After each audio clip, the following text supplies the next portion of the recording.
हरि हरे राम राम राम हरे हरे। हरे कृष्णा कृष्णा कृष्णा हरे हरे। हरे राम राम राम हरे हरे। नमो ओम विष्णुपदाय कृष्ण पृष्ठाय भूतले श्रीमते कीर्तनानंद स्वामी निति नामिने। नमस्ते भक्ति पदाय प्रभुपाद प्रियाय ते नील क्षेत्र परम धाम स्थापितां येन पार्श्वे। नमो ओम विष्णुपदाय कृष्ण पृष्ठाय भूतले श्रीमते भक्ति वेदांत स्वामी निति नामिने। हरि बोल। नमस्ते सरस्वती देवे गौरवाणी प्रचारणे निर्विशेष शून्यवादी पाद सचा देश तारणे। जय श्री कृष्ण चैतन्य प्रभु नित्यानंद श्री अद्वैत गदाधर शिवास आदि गौर भक्त वृंद की जय।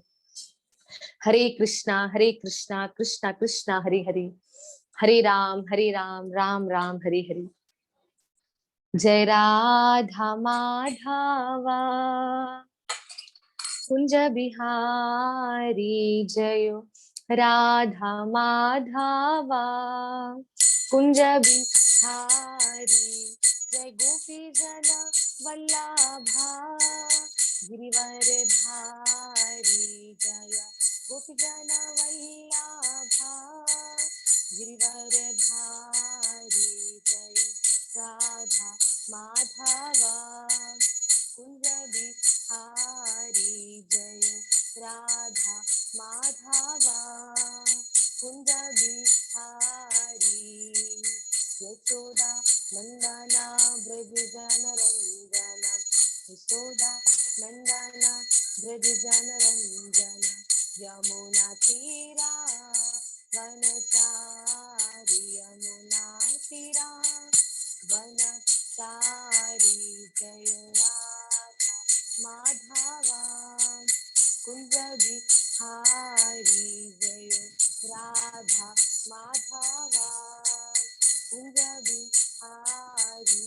जयो श्री कृष्ण चैतन्य प्रभु नित्यानंद श्री अद्वैत गदाधर श्रीवास आदि गौर भक्त वृंदा।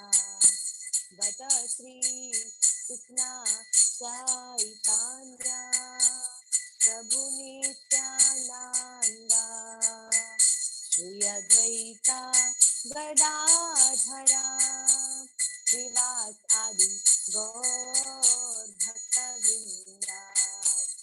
हरे कृष्णा कृष्णा कृष्णा हरे हरे हरे राम राम राम हरे हरे। हरे कृष्णा कृष्णा कृष्णा हरे हरे हरे राम राम राम हरे हरे। हरे कृष्णा कृष्णा कृष्णा हरे हरे हरे राम राम राम हरे हरे। हरे कृष्णा कृष्णा कृष्णा हरे हरे हरे राम राम राम हरे हरे। हरे कृष्णा कृष्णा कृष्णा हरे हरे हरे राम राम राम हरे हरे। जय राधा गोकुलानंद राधा गोकुलानंद राधे राधे। जय राधा गोकुलानंद राधा गोकुलानंद राधे राधे। जय राधा बाके बिहारी राधा बाके बिहारी राधे राधे। जय राधा बाके बिहारी राधा बाके बिहारी राधे राधे। निताय गौर हरि बोल हरि बोल हरि बोल। निताय गौर हरि बोल निताय गौर हरि बोल हरि बोल हरि बोल। निताय गौर हरि बोल। जय जय गुरुदेव गुरुदेव गुरुदेव जय जय गुरुदेव। हरे कृष्णा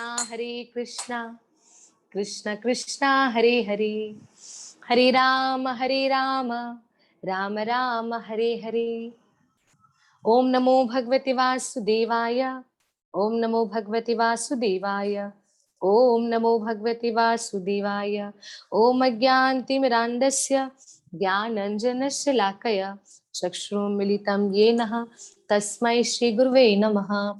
श्रीचैतन्यमनोभीष्टं स्थापितं येन भूतले स्वयं रूपं कदामयं तदाति स्वपदान्तिकं।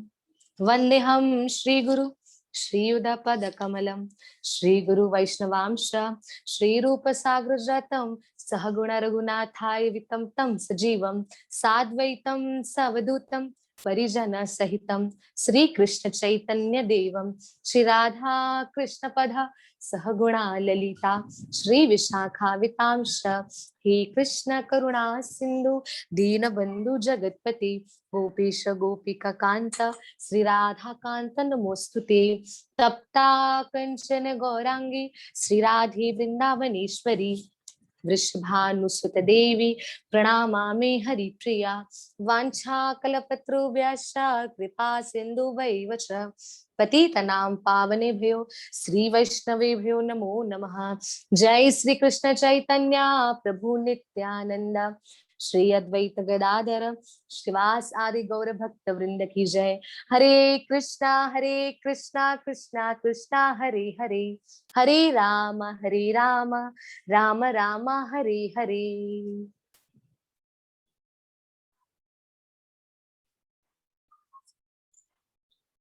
हरे कृष्णा। श्री कृष्ण कथा में एवं गौर लीला में आप सभी वैष्णव भक्तों का हार्दिक स्वागत है। हरे कृष्णा, हरि बोल। कथा को हम प्रारंभ करते हैं। बहुत सुंदर चर्चा हमारी चल रही है। श्री शिक्षा अष्टकम के विषय में हम श्रवणम कर रहे हैं।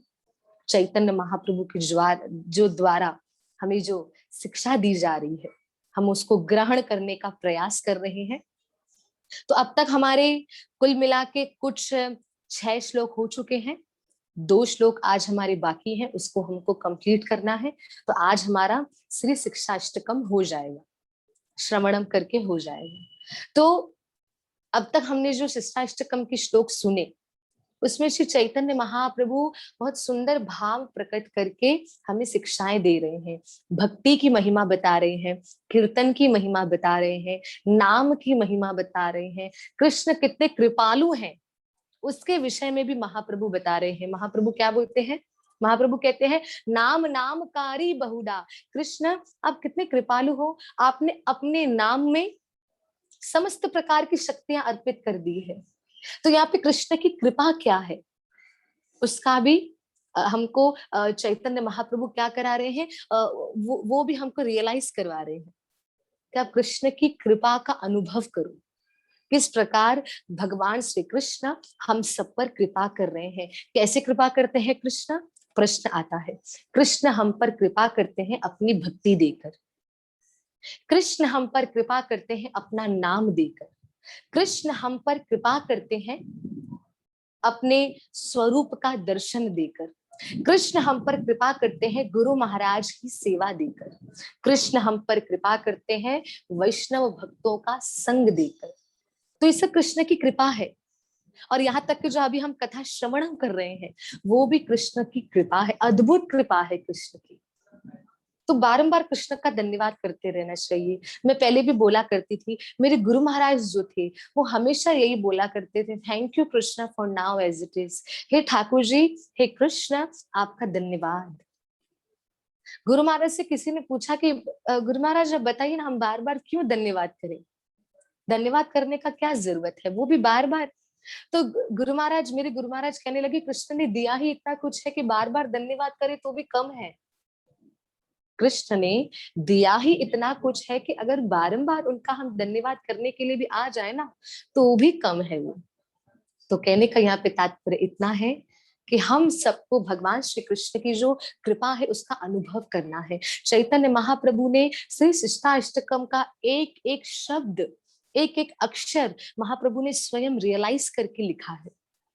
जबकि स्वयं कृष्ण है फिर भी रियलाइज करके ये लिख रहे हैं कि कृष्णा मैं कितना कितना दुर्भाग्यशाली हूँ। जबकि महाप्रभु कभी दुर्भाग्यशाली नहीं हो सकते, पर महाप्रभु कह रहे हैं क्यों? क्योंकि महाप्रभु यहाँ पे कह रहे हैं कि मैं भी रियलाइज कर रहा हूँ, जो मैं लिख रहा हूँ वो मैं आप सभी को बता रहा हूँ कि किस प्रकार आपको आगे भक्ति में प्रगति करनी है। ये भक्ति में ये प्रगति करने के तो सारे साधन है, भक्ति में प्रगति करने के तो सारे साधन है। शिष्टाष्टकम, सची अष्टकम, जगन्नाथ अष्टकम, गोपी गीत, दामोदर अष्टकम, वृंदाष्टकम, श्री राधा कृपा कटाक्ष, कृष्ण कृपा कटाक्ष, श्री राधा स्तोत्रम, श्री मधुराष्टकम, अनेक प्रकार की कृष्ण ने अपनी महिमा को दे रखा है। ये सब भक्ति को बढ़ाते, क्योंकि ये पढ़ने से हमारे अंदर भक्ति की प्रगति होती है। अगर भक्ति की प्रगति हो गई तो कृष्ण मिल जाएंगे। सरल है, कृष्ण की प्राप्ति करना सरल है। कैसे? अगर हम कठिन बनाना चाहें तो कठिन है, अगर हम सरल बनाना चाहें तो सरल है। कैसे? मैं आपको एक और उदाहरण दे दूं। जिस प्रकार एक व्यक्ति बीमार है, उदाहरण को समझने का प्रयास करिएगा। जिस प्रकार एक व्यक्ति बीमार है पर उसने मन में ठान लिया कि मुझे ठीक होना है। क्यों ठीक होना है? कि मुझे अपने परिवार के लिए ठीक होना है, अपने आप के लिए ठीक होना है, ताकि मैं फिर से जैसे पहले थे वैसे मैं वैसे ही रहूं। अपने आप के लिए मुझे ठीक होना है। जब एक मनुष्य, बीमार व्यक्ति जब ठान लेता है कि मुझे ठीक होना है, तो दवाइयां तो असर करती है, पर साथ ही साथ उसका जो आंतरिक भाव है, जो कि मुझे ठीक होना है, जो उसकी हिम्मत है, जो उसका प्रयास है, चलो एक शब्द सरल बोल दो, प्रयास। जो वो व्यक्ति का प्रयास है, वो असंभव कार्य भी संभव करके दिखा देता है। तो कहने का केवल इतना तात्पर्य है कि असंभव कार्य भी संभव हो सकता है। असंभव भक्ति भी, जो देवताओं को दुर्लभ है, जो देवताओं को, साधु संतों को भी दुर्लभ है, वो हम जैसे ग्रस्त लोग कर रहे हैं आज। ग्रस्त में कितने अपराध होते हैं आप बताइए? जाने अनजाने में, उठते बैठते, सोते जागते, जानबूझकर या अनजाने में अनंत प्रकार के अपराध हमसे होते हैं ग्रस्त जीवन में स्पेशली। इसलिए क्यों संन्यास आश्रम दिया गया है, वानप्रस्थ आश्रम दिया गया है, ब्रह्मचारी ब्रह्मचारी बोला गया है कि आप ब्रह्मचारी भी बन सकते हैं। क्यों ये सब बनाया गया है? क्योंकि यहाँ पर हम अकेले रहकर भी भक्ति कर सकते हैं, तो पाप होने के बहुत कम चांसेस हैं। ग्रस्त में पाप होने के उससे ज्यादा चांसेस है, क्योंकि हमें नहीं पता जाने अनजाने में किस प्रकार हमसे कौन सी त्रुटियां हो रही हैं, कौन सी गलतियां हो रही हैं, तो हमें नहीं पता। पर इस ग्रस्त में, पर कृष्ण यहाँ पे दूसरी ओर कहते हैं कि ग्रस्त जीवन में अपराध ज्यादा हो रहा है, और दूसरी ओर कृष्ण बताते हैं कि ग्रस्त जीवन ही मुझे सबसे अधिक प्रिय है। ठाकुर जी स्वयं कह रहे हैं कि ग्रस्त जीवन ही मुझे सबसे अधिक प्रिय है। क्यों? क्योंकि कृष्ण कहते हैं मुझे सन्यासी भी प्रिय है, वानप्रस्थ भी प्रिय है, ब्रह्मचारी भी प्रिय है, पर उनसे कहीं गुना अधिक मुझे एक गृहस्थ प्रिय है। क्योंकि गृहस्थ अगर एक अकेला भजन करता है, तो एक अकेला भजन का प्रभाव उसके पूरे परिवार पर पड़ जाता है, उसके पूरे परिवार पर पड़ता है। तो कहने का तात्पर्य केवल इतना है कि भगवान श्री कृष्ण ने यहाँ पे हमें मार्ग बता दिया है कि अगर ग्रस्त में रहते हो तो पाप भी ज्यादा होंगे, पर ग्रस्त में रहकर आप मुझे पा भी सकते हो, पाप भी होंगे और कृष्ण को पा भी सकते हैं। समझने का प्रयास करिएगा, ये हम पर निर्भर करता है। महाप्रभु चैतन्य महाप्रभु स्वयं गृहस्थ वाले थे। हमारे कृष्ण स्वयं घर गृहस्थी। कृष्ण की कितनी पटरानियां? 16,108 पटरानियां, और एक एक पटरानी से ठाकुर जी की 10-10 संतानें। श्री रामचंद्र रघुवीर, उनकी स्वयं की घर गृहस्थी।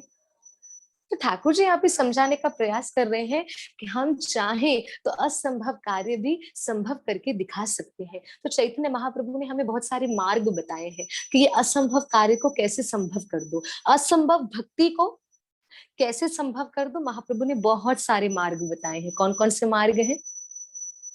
कथा श्रवणम करना है, कीर्तनम करना है, भक्तों का संग करना है, शास्त्रों का अध्ययन करना है, ठाकुर जी अगर घरों में है तो ठाकुर जी की सेवाएं करनी है, वैष्णव भक्तों के प्रति आपको आदर सत्कार। चैतन्य महाप्रभु शिक्षा दे रहे हैं ना, तृणादपि सुनीचेना, तरोरपि सहिष्णुना, अमानी न मान देना, कीर्तन्य सदा हरि। आपको हमेशा मान देने वाला होना चाहिए। कैसा होना चाहिए? मान देने वाला। जितना मान लेने में आनंद नहीं, उतना मान देने में आनंद है। जितना सम्मान लेने में आनंद नहीं, उतना सम्मान देने में आनंद है।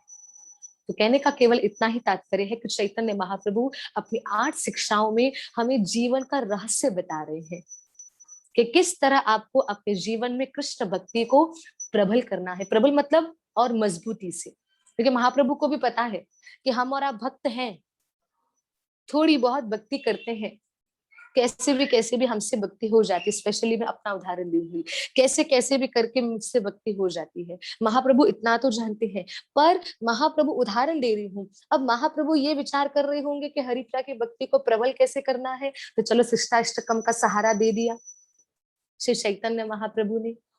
तो शिष्टाष्टकम के माध्यम से महाप्रभु हमें अनंत प्रकार की शिक्षाएं दे रहे हैं। दिखने में 8 है केवल, सुनिएगा, शिक्षाएं केवल 8 है दिखने में, पर इन शिक्षाओं में अनेक शिक्षाएं छुपी हुई हैं, अनेक सीख छुपी हुई है। तो यहाँ पे क्या बताते हैं महाप्रभु, प्रथम श्लोक हो या दूसरा हो या तीसरा हो या चौथा हो या 5वां या 6वां, उसमें महाप्रभु ने बड़े सुंदर भाव प्रकट करके कृष्ण भक्ति का वर्णन किया, कृष्ण महिमा का वर्णन किया, कृष्ण नाम का वर्णन किया। आ जाते हैं शिष्टाष्टकम के 6ठे श्लोक पर, जो हमने कल लिया तो था पर विस्तार से नहीं किया था, तो हम इसको थोड़ा विस्तार से ले लेते हैं। कैसे? चैतन्य महाप्रभु क्या बोल रहे हैं? श्री शिष्टाष्टकम का मैं पढ़ रही हूँ 6th श्लोक, आप भी सुनने का और समझने का प्रयास करिएगा। महाप्रभु बताते हैं, नयनम गलदश्रुधारया वदनम गदगद रुद्रा गिरा पुलकेरनिशिता वपु कदा तव नाम गिरने भविष्यति। महाप्रभु यहाँ पे बड़ा सुंदर बताते हैं कि हे प्रभु, आपका नाम कीर्तन करते हुए कब मेरे नेत्र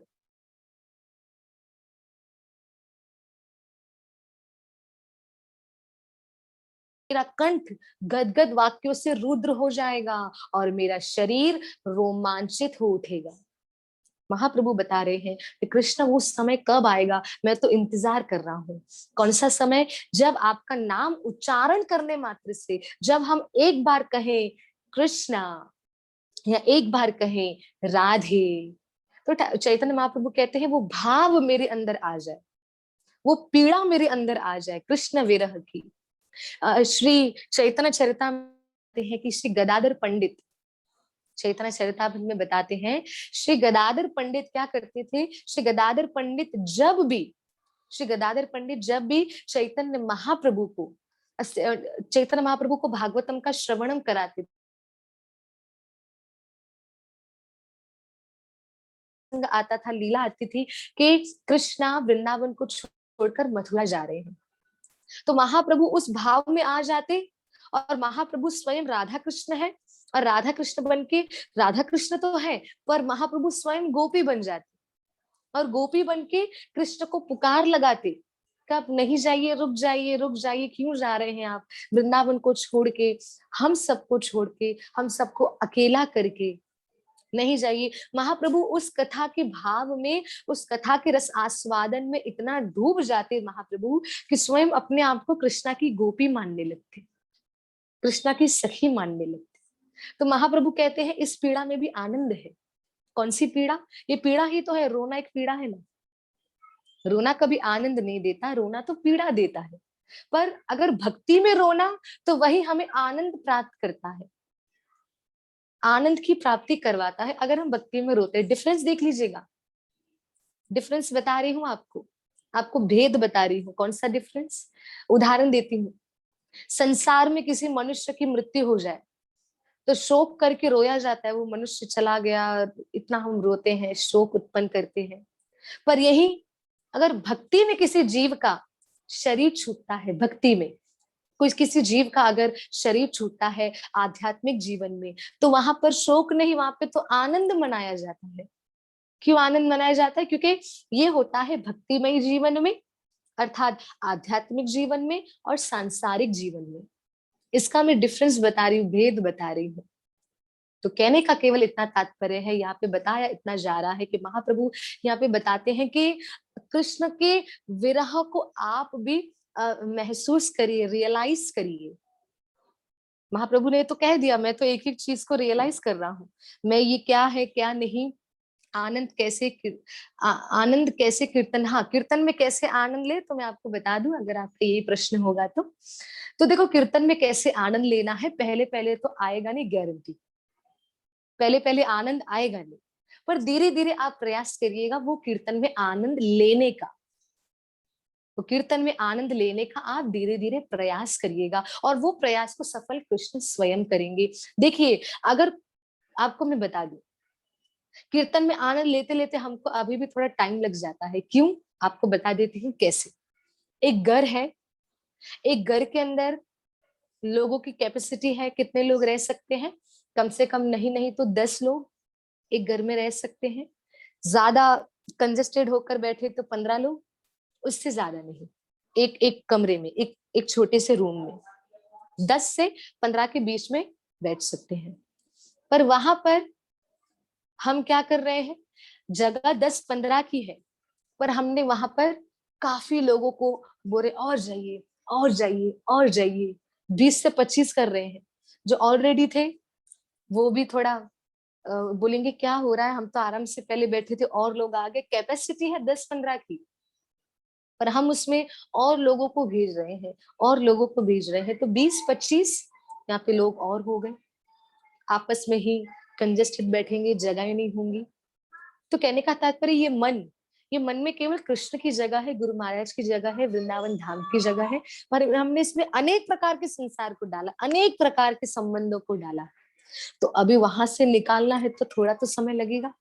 अब उस कमरे से भी किसी को खाली करना हो, लोगों को बाहर निकालना हो, तो हम कहेंगे कि आप बाहर जाइए, उनको कुछ ना कुछ बोलकर बाहर निकालेंगे, वरना तो पहले तो वो बोलेंगे हम क्यों बाहर जाए, उसको उसको जाने बोलो, तो उनको जाने बोलो, हम क्यों जाए। उम्मीद करती हूँ उदाहरण समझने का प्रयास कर रहे हैं। पहले तो आपस में मिलकर हम सब उनको उनको भगाने का प्रयास करेंगे कि आप जाइए आप जाइए, नहीं नहीं उनको बोलो वो जाए, मैं क्यों जाऊं, कमरे से मैं नहीं जाऊंगा। पर किसी को निकालना है तो थोड़ा मेहनत करना पड़ेगा। उसी प्रकार हमारा हृदय है, हमारा मन है, जो वर्षों से जिसमें मल भरा हुआ है, संसार रूपी गंदगी भरी हुई है, महाप्रभु स्वयं कह रहे हैं ना, चेतो दर्पणम मार्जनम, अर्थात इस चित्त को शुद्ध कर दो, जिस चित्त के अंदर, जिस मन के अंदर वर्षों से मैल भरा हुआ है। अगर ये धीरे धीरे मैल साफ होता रहेगा, चित्त शुद्ध हो गया, हृदय शुद्ध हो गया, कृष्ण कृपा से, गोविंद कृपा से कीर्तन में आनंद स्वतः आएगा, स्वतः अर्थात खुद ही, आपको फिर लेने का प्रयास भी नहीं करना पड़ेगा। पर आपको प्रयास क्या करना है अभी मैं बता दूं, प्रयास यहां से आप अपने हृदय को शुद्ध करने का प्रयास करिए, कानों से जितना हो सके आप सुनते रहिए, कथाएं सुनिए, कीर्तन सुनिए, भजन सुनिए, वैष्णव गीत सुनिए, और जो सुन रहे हैं उसको गाइए। ये एक्टिविटी करके चित्त को, हृदय को शुद्ध करिए। प्रोसेस थोड़ा लंबा है पर समझा रही हूँ, समझने का प्रयास करिएगा। क्वेश्चन पूछा गया, कीर्तन में आनंद कैसे, आनंद आनंद आता है कीर्तन में, आई थिंक यही कुछ क्वेश्चन था, है ना। कीर्तन में हम आनंद कैसे लें या आनंद कैसे आए, शायद यही क्वेश्चन। तो क्वेश्चन ये है कि कीर्तन में आनंद हम कैसे लें, तो उसका अर्थ, उसका प्रोसेस मैं आपको बता दूं। उसका प्रोसेस ये है कि हियरिंग, सुनना, श्रवणम, आप सुनते रहिए, जैसे कथाओं को सुनेंगे, कृष्ण लीला को सुनेंगे, कृष्ण महिमा को सुनेंगे, आप सुनते सुनते आप उस कथाओं को सामने गाइए, सामने प्रचार करिए, हृदय में उतारिए, यहां से सुनकर शुद्धि लेकर आइए। और जैसे हृदय शुद्ध हो जाएगा तो भक्ति में आनंद है, कीर्तन में आनंद है, कीर्तन में आनंद आ गया, भक्ति में आनंद आ गया, भक्ति होने लगी तो कृष्ण प्राप्ति सरल है। प्रोसेस समझिएगा, 3 स्टेप्स है। क्या स्टेप्स हैं, 3 स्टेप्स, कितने हैं, 3, कौन कौन से हैं। सबसे पहला है श्रवणम, आप सुनिए। दूसरा है जो आप सुन रहे हैं आप उसको हृदय में उतारिए, जैसे हृदय में उतर गया, हृदय में उतारने के बाद आपको क्या करना है, आपका 3rd स्टेप, जो आपने सुना है उसका आप गायन करिए, उसको, उसका प्रचार करिए, किसी न किसी को बताइए, उसकी महिमा बताइए। अगर आप किसी को नहीं बता सकते तो भले अपने हृदय में ही रखिए, पर 3 स्टेप जरूर फॉलो करिएगा। श्रवणम, मनन, गायन। रिपीट कर रही हूँ, आनंद कैसे लिया जाए कीर्तन में, भक्ति में या कथा में? सुनिएगा, सबका एक ही क्वेश्चन, सबका ये एक ही आंसर है। क्या? श्रवणम, मनन, मनन अर्थात फॉलो, श्रवणम, मनन, गायन। ये 3 स्टेप्स हो गए आपके। इन 3 स्टेप्स को अगर आपने फॉलो किया, फिर आपका स्टार्ट होने वाला है भक्ति में आनंद। और जैसे भक्ति में आनंद आया तो ऑटोमेटिकली कीर्तन में आनंद आएगा, कथा सुनने में आनंद आएगा, कथा में बोरिंग नहीं होगा। हम बोर हो जाते कभी कभी कथा सुनते सुनते, मन करता है कभी 8:30 हो जाएंगे तो हम लीव करेंगे। तो कहने का, मैं आपकी बात नहीं कर रही हूँ, अनेक प्रकार में ऐसे पाया जाता है लोगों में। तो कहने का तात्पर्य केवल इतना है कि क्या करते हैं, अगर इन 3 स्टेप्स को फॉलो किया है, श्रवणम, मनन, गायन, इन तीनों को आप फॉलो करिए। बेसिक, ये बेसिक स्टेप्स है, मैं आपको बता दूं। फिर आगे तो हायर स्टेप्स आ रहे हैं, श्रवणम, कीर्तनम, विष्णु सिमरणम, पाद सेवनम, अर्चनम, वंदनम, दास्यम, साख्यम, आत्मनिवेदनम। आगे चल के तो हायर स्टेप्स है, उसमें तो हमको बाद में जाना है। पहले इन तीनों स्टेप्स को फॉलो करिए। आपका हियरिंग, श्रवणम, मनन, जो सुना है उसको आप हृदय में उतारिए, आप उसको फॉलो करिए, और जैसे फॉलो हो जाए प्रचार करिए उसका, किसी न किसी को बताइए। और 3 स्टेप्स में से अगर 2 भी होते हैं, केवल श्रवणम और मनन भी होता है तो भी अच्छा है। ये 3 स्टेप्स के बाद होने क्या वाला है, भक्ति में आनंद आएगा। और जैसे भक्ति में आनंद आने लगेगा आपको, तो भक्ति में आनंद, जैसे भक्ति में आनंद आया तो भक्ति भक्ति की जितनी भी एक्टिविटीज है, कीर्तन, कथा, श्रृंगार, आरती, माला करना, मंदिरों में जाना, धामों में जाना, तीर्थों में जाना, भक्तों का संग करना, इन सब जगहों में ये सब भक्ति की एक्टिविटीज है। एकादशी व्रत का पालन करना, कृष्ण के उत्सवों को मनाना, तो ये सब भक्ति की एक्टिविटीज है। तो इसमें क्या होगा, भक्ति में आनंद आया, ये एक्टिविटीज में खुद ब खुद आनंद आएगा। और एक बार अगर इन सब में आनंद आ गया तो कृष्ण प्राप्ति हमारे लिए, हमारे और आपके लिए बड़ी सरल हो जाएगी। तो मैं उम्मीद करती हूँ ये जो प्रश्न है, प्रश्न और उत्तर हम याद रखेंगे विथ स्टेप्स। स्टेप्स 3 स्टेप्स हैं, श्रवणम, मनन, गायन। श्रवणम करना है, मनन करना है, गायन करना है, उसके बाद भक्ति में आनंद है। भक्ति में आनंद है तो सब में आनंद है, कीर्तन, कथा, दर्शन, धामों में जाना, सब में आनंद है। तो सब में अगर आनंद मिल गया तो कृष्ण प्राप्ति सरल, कृष्ण का प्रत्यक्ष दर्शन हमारे लिए सरल हो जाएगा। तो यहाँ पे महाप्रभु एक एक प्रति अक्षर को, प्रति शब्द को महाप्रभु मनन कर रहे हैं, रियलाइज कर रहे हैं, फॉलो कर रहे हैं। महाप्रभु क्या कहते हैं, नयनम गलदश्रुधारय वदनम गदगद रुद्धा गिरा पुलकेर निचित वपु कदा तव नाम गिरणे भविष्यति। हे कृष्णा, वो समय कब आएगा, मैं तो इंतजार कर रहा हूँ कि मेरे जीवन में वो समय आए जब मैं आपका नाम उच्चारण करूं। मतलब आपका नाम केवल उच्चारण करूं, अभी तक कीर्तन स्टार्ट भी नहीं हुआ, केवल मैंने सुना कृष्णा, तो कृष्णा सुनते ही आनंद आ जाए। उदाहरण आ रहा है, एक बताने का प्रयास करती हूँ। जैसे उदाहरण में हम विदेश जाते हैं, विदेश जाकर हमको कोई वहां पे भारतीय मिल जाए, फॉरेनरों के बीच में हमको कोई इंडियन मिल जाए, हम भले उसको न जानते होंगे फिर भी उसके साथ बातें करेंगे, एक अलग सी खुशी होगी। क्यों? क्योंकि वो भारत से है, इंडिया से है, भारतीय है। तो उसी प्रकार संसार में एक कृष्ण का अकेला नाम सुनते ही भक्त को आनंद आता है। जिस प्रकार विदेश में अगर कोई भारतीय गया, अनंत प्रकार के विदेशियों के बीच में एक इंडियन ने दूसरे इंडियन को देख लिया, खुश हो जाएगा, अरे आप भी इंडिया से, कहाँ से? मुंबई महाराष्ट्र से। अच्छा, तो कहने का तात्पर्य है कि हम, हमारी पहचान भी नहीं होगी फिर भी पहचान बना लेंगे, फिर उसको बोलेंगे अच्छा कल का क्या प्लान है, हमारे साथ ही चलो ना घूमने। करते नहीं करता, आपने देखा होगा, या अगर हमारे कोई रिलेटिव गए हो तो आप उनसे भी पूछ सकते हैं, कभी ना कभी कोई भारतीय मिलता है तो ऐसा हो ही जाता है, बिल्कुल हो जाता है। तो कहने का तात्पर्य है कि अनंत प्रकार के विदेशियों के बीच में कोई देशवासी मिल जाता है तो हमें अपनापन सा लगता है, भले अनजान हो।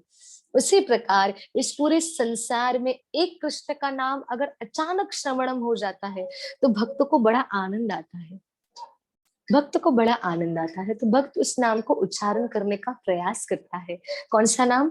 हरे कृष्णा कृष्णा कृष्णा हरे हरे, हरे राम राम हरे हरे।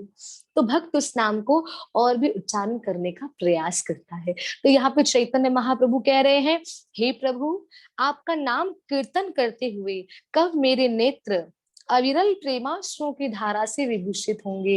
अविरल, अविरल मतलब रुकने वाले नहीं, आंसू रुकने वाले नहीं, नॉन स्टॉप आंसू बहते रहे। एक बार अगर मैं आपका नाम सुन लूं तो अविरल प्रेमाश्रुओं की धारा, आंसू भी केवल आंसू नहीं होने चाहिए, प्रेम के आंसू होने चाहिए। महाप्रभु कह रहे मेहनत करनी पड़ेगी, महाप्रभु ने बहुत कुछ बताया है। तो महाप्रभु के कथन अनुसार हमें उस उतना प्रयास भी करना पड़ेगा, उतना प्रयत्न करना पड़ेगा, प्रयास करना पड़ेगा, प्रैक्टिस करनी पड़ेगी। महाप्रभु स्वयं स्वतः कृपा करेंगे। आगे, हे प्रभु, आपका नाम कीर्तन करते हुए कब मेरे नेत्र अविरल प्रेमाश्रुओं की धारा से विभूषित होंगे। कब आपका नाम उच्चारण करने मात्र से मेरा कंठ गदगद वाक्यों से रुद्र हो जाएगा और मेरा शरीर रोमांचित हो उठेगा। कृष्णा, ऐसा समय कब आएगा जब मैं आपका नाम लूं तो आपका नाम ले भी नहीं पाऊं, क्योंकि मेरा गला आनंद से भर जाए, मैं आपका नाम ही नहीं। इन शॉर्ट महाप्रभु कहना चाहते हैं कि आनंद आना चाहिए कृष्णा, और आपके विरह में रोऊं मैं, ऐसी कृपा करो। राधा रानी के लिए रोना, कृष्णा के लिए रोना, धाम के लिए रोना, ये ठाकुर जी की कृपा से ही होता है। हर कोई वृंदावन के लिए नहीं रोता, हर कोई कृष्ण के लिए नहीं रो सकते हैं, हर कोई राधा रानी के लिए नहीं रो सकते हैं। मेरी मानिएगा, आप सुन लीजिएगा, ध्यान से सुनिएगा, मेरी जरूर मानिएगा। अगर कृष्ण के लिए हमें अभी भी रोना आता है, राधा रानी के लिए रोना आता है, वृंदावन धाम को छोड़ते समय तब रोना आता है, तो आप मेरी मानिएगा, श्री जी ने हमें स्वीकार कर लिया है, राधा रानी ने हमें स्वीकार कर लिया है। अद्भुत कृपा है गोविंद की, अद्भुत कृपा है राधा रानी की।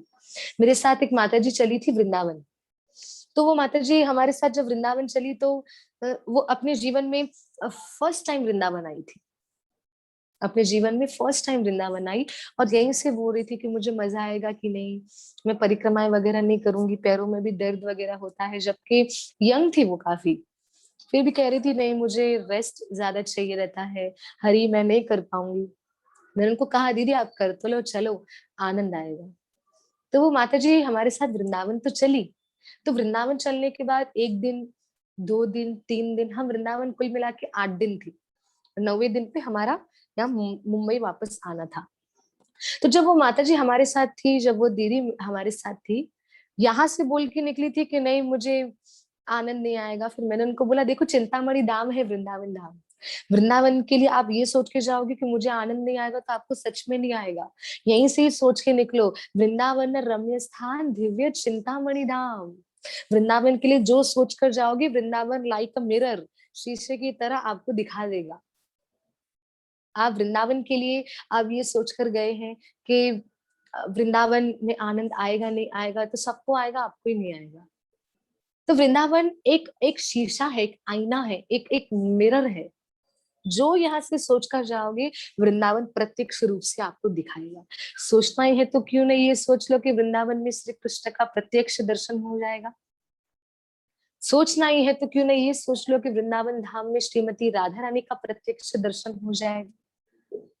तो वो माता जी की मैं आपको बात बता रही थी, यहाँ से बोल के जब निकल रही थी तो मैंने उनको समझाया। मैंने बोला माता जी, आप दीदी आप कह तो रहे हैं इतना, पर वृंदावन है ना चिंतामणि धाम है।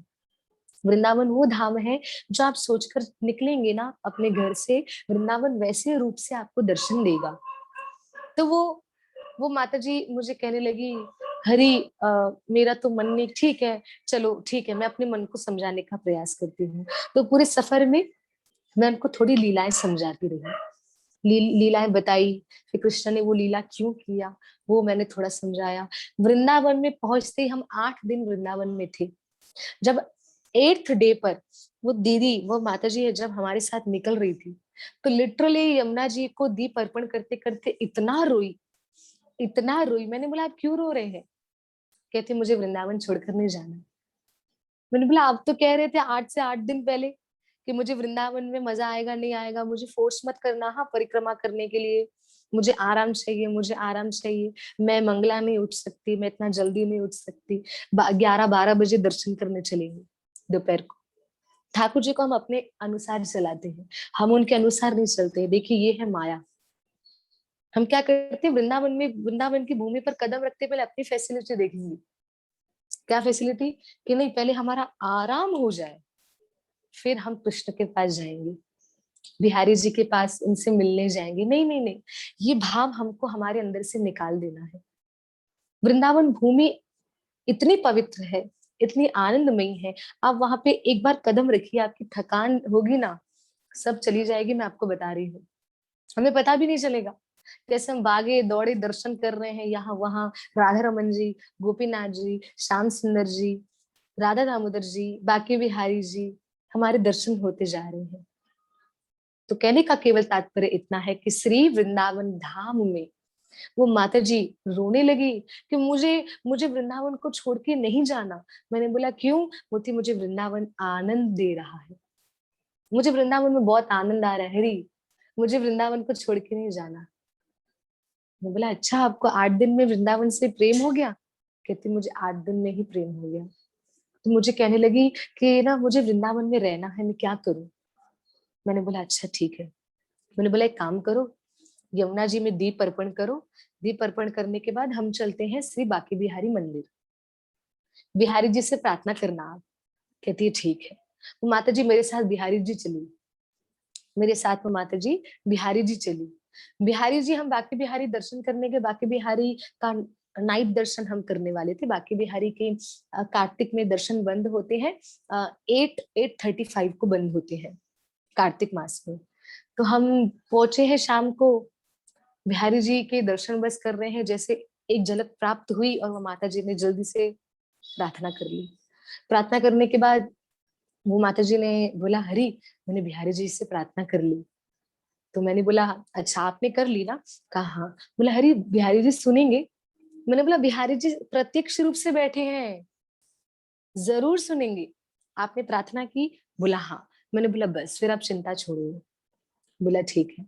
हम नेक्स्ट डे निकलने वाले थे घर के लिए। उनकी तबीयत बहुत खराब हो गई, बहुत ज्यादा। इतनी तबीयत खराब हुई कि उन्होंने बोला हरी मैं, मुझे नहीं लगता मैं ट्रेवलिंग कर पाऊंगी। तो उन्होंने बोला मैं इसी होटल में स्टे करती हूँ, वैसे भी मेरे भैया भाभी यहाँ पर आने वाले हैं दिल्ली में, तो मैं उनको वृंदावन भी बुला लूंगी। उन्होंने बोला ठीक है जैसे आपकी मर्जी। वो दीदी हमारे साथ, वो माता जी हमारे साथ आई नहीं, हम तो आ गए पर वो उधर ही रही। उनका उनका फिर से प्लान था कि 3-4 दिन रहकर जब उनके भैया भाभी दिल्ली से वृंदावन आएंगे, नॉन डिवोटी, डिवोटी नहीं है वो, अभक्त थे। लीला सुनिएगा। जैसे उन्होंने बोला भैया भाभी आएंगे तो मैं उनके साथ चली जाऊंगी, क्योंकि मेरी तबीयत बहुत ज्यादा खराब है, बहुत हाई फीवर।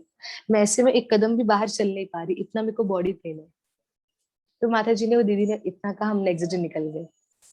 लीला ये हुई, कृपा ये हुई, वो जो माता जी 8 दिन के लिए हमारे साथ चली थी, आज से वो दिन से अब तक वो पुनः लौटकर मुंबई नहीं आई, वृंदावन वास हो गया उनका।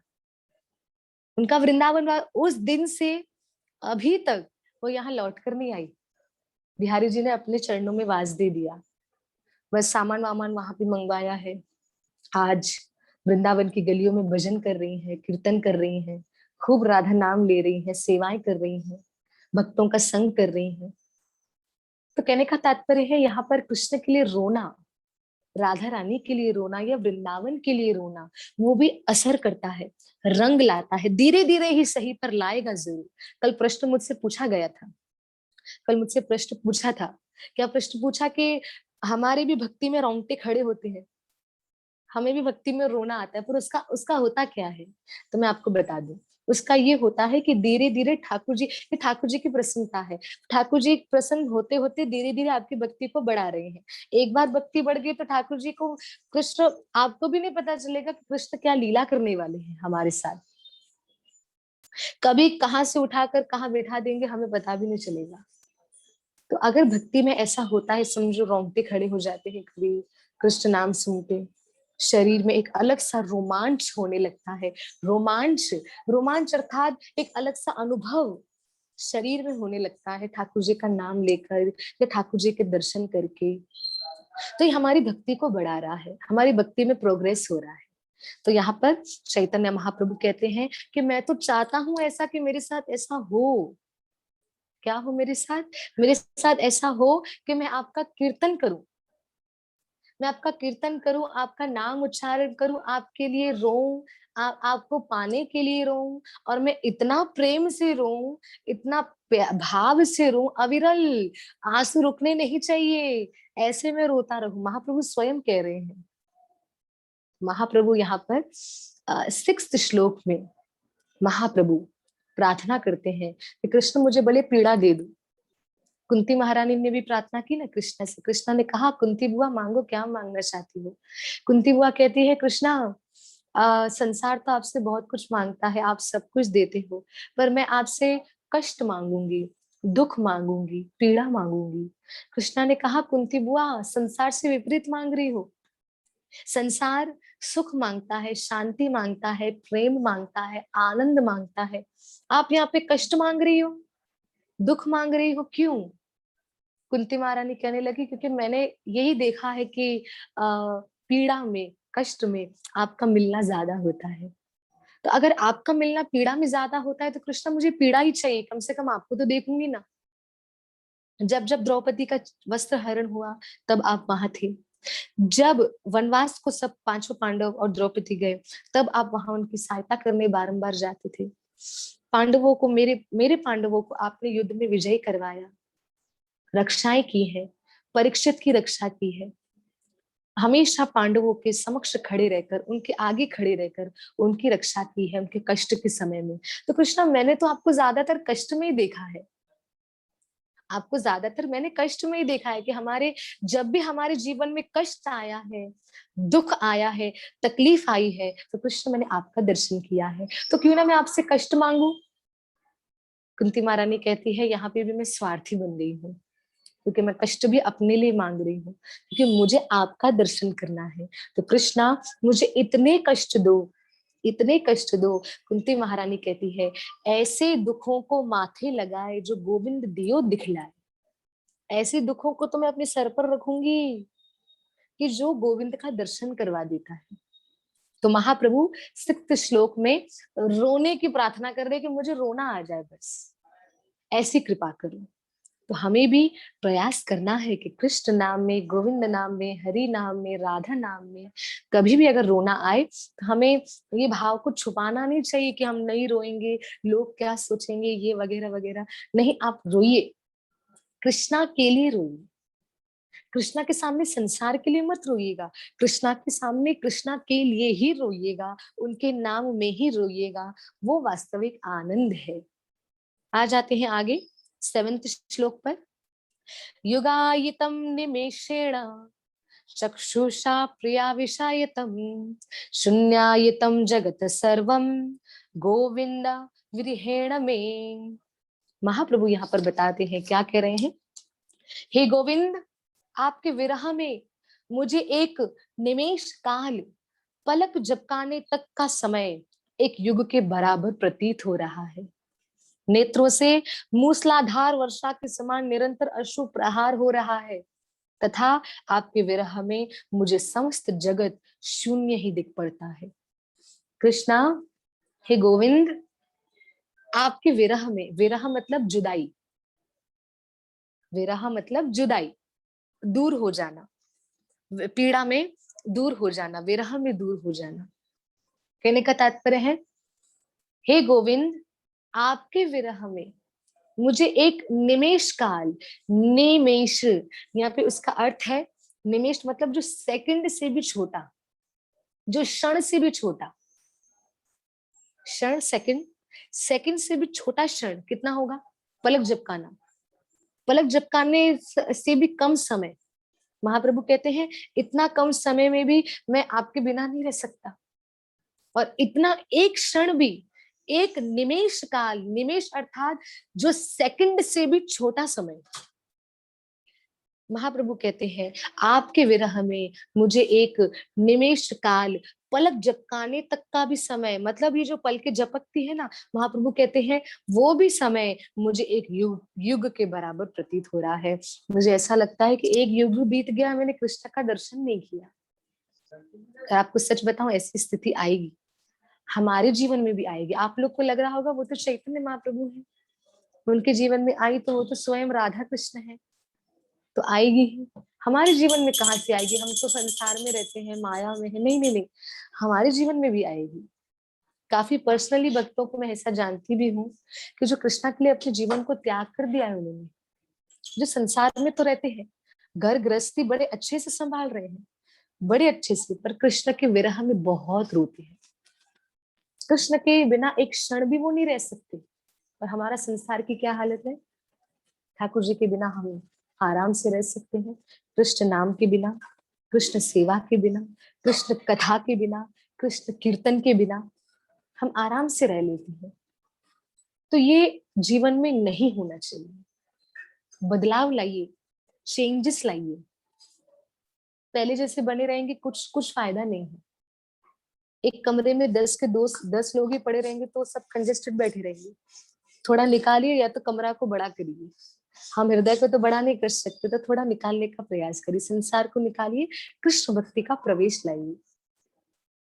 तो यहाँ पे क्या महाप्रभु कहते हैं, जो पलक झपकाने तक का समय है ना, पलक झपक रही है, तो पलक झपकाने तक का भी समय, मुझे लगता है कि कितना समय हो गया मैंने कृष्णा का दर्शन नहीं किया। ठाकुर जी का एक स्वरूप है, जो जगन्नाथ जी, जो जग के नाथ है, संसार के नाथ है। जगन्नाथ जी के स्वरूप को अगर आपने देखा होगा तो जगन्नाथ जी को पलके नहीं है, आई लैशेस नहीं है, उनको पलके नहीं है। क्यों? क्योंकि उसकी महिमा में ये बताया है कि जगन्नाथ भगवान निरंतर निरंतर एक टक होकर अपने भक्तों का दर्शन करते रहे। इसलिए श्री जगन्नाथ भगवान ने अपने स्वरूप में पलकों को धारण नहीं किया। जगन्नाथ जी कह रहे हैं, जिस प्रकार मेरा भक्त मेरे विरह में रोता है, उस तरह मैं भी अपने भक्त के विरह में रोता हूँ। और जगन्नाथ जी कहते हैं, मुझे पलक झपकाने तक का भी समय, ये भी मैं नहीं चाहूंगा कि मैं अपने भक्तों को न देखूं। इसलिए महाप्रभु ने क्या किया, क्षमा कीजिए, जगन्नाथ जी ने क्या किया, अपने स्वरूप में पलकों को धारण नहीं कराया। क्योंकि पलकें झपकेंगी तो मतलब आंखों का बंद होना। आप विचार करिए कि आंख कितने सेकंड बंद होती है? आधा सेकंड, आधे से भी कम, बस झपकी और उठ गई। पलकों का गिरना और उठना, इसको कहते हैं पलके झपकाना। तो जगन्नाथ जी के स्वरूप में पलके नहीं है। देखिए क्यों नहीं है पलके? बड़ी बड़ी आंखें हैं, क्योंकि उन जगन्नाथ जी अपने उन सुंदर विशाल नेत्रों से अपने प्रेमी भक्तों का दर्शन करना चाहते हैं, सदा सर्वदा बिना पलके झपकाए। तो देखिए कृष्ण और भगवान, भक्त और भगवान का यहाँ पे महिमा कितनी अद्भुत है। चैतन्य महाप्रभु भी कह रहे हैं कि मुझे ऐसा लग रहा है कि एक युग एक साल नहीं बोला, एक दिन नहीं, 10 दिन नहीं, एक साल नहीं, 10 साल नहीं, एक युग। युग समझ रहे? सतयुग, त्रेता युग, द्वापर युग और कलयुग। कृष्ण के लिए महाप्रभु कितने दीवाने हैं, आप स्वयं विचार करिए। और महाप्रभु ने ये भक्त के शरीर में करके दिखाया। भले महाप्रभु राधा कृष्ण है, पर महाप्रभु भक्त भी है। तो महाप्रभु यही शिक्षा दे रहे हैं कि मैं ऐसा कर रहा हूं भक्त रूप में, तो अगर आप भी भक्त हैं तो कर सकते हैं, बिल्कुल कर सकते हैं। आगे महाप्रभु कहते हैं, आपके विरह में मुझे एक निमेष काल, पलक झपकाने तक का समय एक युग के बराबर प्रतीत हो रहा है। प्रतीत होना मतलब ऐसा महसूस होना कि एक युग बीत गया आपके विरह में। मैं अगर आपके विरह, अगर आप दूर हैं मुझसे, तो मुझे लग रहा है कि एक पलक झपकाने समय, एक एक पलक झपकाने तक का समय अगर आप मुझसे दूर हो जाते हैं तो मुझे लगता है एक युग बीत गया, मैंने अपने ठाकुर का दर्शन नहीं किया। आगे, एक युग के बराबर प्रतीत हो रहा है, नेत्रों से मूसलाधार वर्षा के समान निरंतर अश्रु प्रहार हो रहा है, अश्रु प्रवाह हो रहा है। अश्रु आंसू, मूसलाधार वर्षा मतलब तेज नॉन स्टॉप बारिश, तेज मूसलाधार, मूसलाधार मतलब इतनी तेज बारिश, इतनी तेज बारिश जिसको देखकर लगे कम से कम 10 दिन तो रुकेगी नहीं, इतनी तेज। मुंबई में तो आप देख ही रहे हैं आजकल हाल यही है कि नॉन स्टॉप बारिश हो ही जा रही है, वो भी तेज मूसलाधार। मूसलाधार वर्षा बोलते किसको है? मूसलाधार वर्षा उसको कहते हैं जो तूफान भी लेकर आ सकती है। तो यहाँ पे महाप्रभु कह रहे हैं कि कृष्णा आपके विरह में इतना रो रहा हूं, आपके विरह में, आपकी जुदाई में, कि आपके विरह में रोते रोते मेरे आंखों से मूसलाधार वर्षा के समान आंसू बह रहे हैं। जिस प्रकार वर्षा इतनी तेज तरीके से बहती है, मूसलाधार तरीके से बहती है, मूसलाधार मतलब बहुत ज्यादा वर्षा का वेग, बहुत ज्यादा स्पीड से वर्षा का बहना और भारी मात्रा में। तो महाप्रभु कहते हैं ऐसा मैं रो रहा हूं आपके विरह में। फिर नेत्रों से मूसलाधार वर्षा के समान निरंतर अश्रु प्रवाह हो रहा है, तथा आपके विरह में मुझे समस्त जगत शून्य ही दिख पड़ता है। कृष्णा, आपकी जुदाई में, आपके विरह में मुझे जितना संसार है ना, शून्य लगता है, जीरो, कुछ नहीं है मेरे सामने। अगर जिस संसार में कृष्णा नहीं, जिस जगह कृष्णा नहीं, तो वो स्थान मेरे लिए शून्य है, मेरे लिए कुछ नहीं है। उस जगह का मोल मेरे लिए कुछ नहीं है। महाप्रभु कहते हैं कि आपके विरह में मुझे समस्त जगत शून्य ही दिख पड़ता है, शून्य है, मेरे जीवन में कुछ नहीं। अगर आप नहीं तो ये संसार मेरे लिए शून्य है। इस संसार में अगर मैं हूं तो मैं आपका दर्शन करता हूँ। चैतन्य महाप्रभु स्वयं जंगलों में जाकर जानवरों में, पशु पक्षियों में, वृक्षों में, प्रकृति में, मनुष्यों में, सब में महाप्रभु ठाकुर जी का दर्शन करते थे। इसलिए महाप्रभु स्वयं अपने मुखारविंद से भी कहते हैं ना, चैतन्य चरितामृत में भी इसकी वाणी आई है ना, जारे देखो त्यारे कहो श्री कृष्ण नाम उपदेश। आप जहां भी जिसको भी देखो कृष्ण नाम उपदेश करते रहो, प्रचार करते रहो, और प्रचार करते करते सब में कृष्ण का दर्शन करो, सब में ठाकुर जी का दर्शन। तो यहाँ पे क्या बता रहे हैं, हे गोविंद, आपके विरह में मुझे एक निमेष काल, पलक झपकाने तक का समय एक युग के बराबर प्रतीत हो रहा है। नेत्रों से मूसलाधार वर्षा के समान निरंतर अश्रु प्रवाह हो रहा है, तथा आपके विरह में मुझे समस्त जगत शून्य ही दिख पड़ता है। चैतन्य महाप्रभु कह रहे हैं कि आपके विरह में मुझे सारा संसार शून्य लग रहा है। शून्य का कोई मोल नहीं होता, शून्य। आपके विरह में जहां आप नहीं, वहां संसार का कोई मोल नहीं। अगर जहां आप हैं तो संसार का थोड़ा बहुत मोल है, कि संसार में रहो, रहकर भजन भक्ति करो थोड़ा, तो उसका कहीं ना कहीं मोल बढ़ जाता है। जहां आप हो, जहां आप नहीं तो संसार शून्य, वहां संसार शून्य। तो कहने का तात्पर्य यहाँ पे श्री चैतन्य महाप्रभु श्री शिष्टाष्टकम के 7वें श्लोक में यहाँ पर बताते हैं, कितनी पॉइंट्स बता रहे हैं यहाँ पे चैतन्य महाप्रभु, पॉइंट्स बताते हैं। पहली पॉइंट्स कि आपके विरह में मुझे पलक झपकाने तक का समय एक युग के बराबर प्रतीत होता है। तो इन शॉर्ट कर दे तो कैसे महाप्रभु यहाँ पे फर्स्ट पॉइंट बता रहे, 7वें श्लोक की बात कर रही हूँ। आई थिंक मैंने 6th श्लोक की भी पॉइंट्स नहीं बताई थी, अगर बताई हो तो प्लीज मैसेज करके हाँ या ना मुझे बता दीजिए। 6th श्लोक, नयनम गलदश्रु धारया, मुझे लगता है मैंने नहीं बताई उसके पॉइंट्स, शायद मैंने नहीं बताई है। तो चैतन्य महाप्रभु यहाँ पर बता रहे हैं, मैं आ जाती हूँ 6th श्लोक पे, उसके पॉइंट्स बता के फिर 7th पे हम उसके पॉइंट्स लेते हैं। 6th श्लोक पे चैतन्य महाप्रभु, 6th श्लोक कौन सा है, नयनम गलदश्रु धारया वदनम गदगद रुद्रागिरा पुलकेरनचितं वपु कदा तरुणां गीर्णे भविष्यति। इसका पॉइंट्स में बताते हैं। हे प्रभु, आपका आपका आपका नाम कीर्तन करते हुए कब मेरे नेत्र अविरल प्रेमाश्रु की धारा से विभूषित होंगे। मतलब फर्स्ट पॉइंट महाप्रभु कहते हैं ऐसा समय कब आएगा कि आपके कीर्तन करते करते मैं रो। फर्स्ट पॉइंट, कीर्तन करते करते रोना। सेकंड पॉइंट पे आ जाते हैं, महाप्रभु कहते हैं कि आपका नाम उच्चारण करने मात्र से, आपका नाम उच्चारण जब मैं करूं तो करते करते मेरा आवाज ही बंद हो जाए, गदगद हो जाए, मेरा कंठ गदगद होने लगे। तो मतलब यहाँ पे महाप्रभु दूसरे पॉइंट में बता रहे हैं कि जब मैं आपका कीर्तन करूं, जब आपका नाम उच्चारण करूं, तो ऐसा समय कब आएगा जब आपका नाम उच्चारण करने मात्र से मैं आपका नाम ले ही ना पाऊं, क्योंकि इतना प्रेम आ जाए ना, कंठ ऐसा हो जाए कि मैं आपका नाम न ले पाऊं। फर्स्ट पॉइंट कि कृष्ण आपके नाम में मैं कब रहूंगा, वो समय मैं चाहता हूँ। आपका नाम कीर्तन करते हुए कब रहूंगा, और ऐसा समय भी कब आएगा कि आपका नाम तो लूं पर नाम लेते लेते मैं ले ना पाऊं, प्रेम के वश, प्रेम की वशीभूत आपका नाम ही न ले पाऊं, क्योंकि इतना प्रेम उमड़ा है। तीसरी पॉइंट फिर बताते हैं कि ऐसा समय भी कब आएगा कि मेरे पूरे शरीर के रोंगटे खड़े हो जाएंगे और रोमांच होने लगेगा, मतलब एक एक अलग सा अनुभव होने लगेगा। तो सिक्स्थ श्लोक की 3 पॉइंट्स हैं। कौन सी 3 पॉइंट्स, जल्दी से ले लेती हूँ। फर्स्ट कि आपके नाम उच्चारण करते करते कब रहूंगा।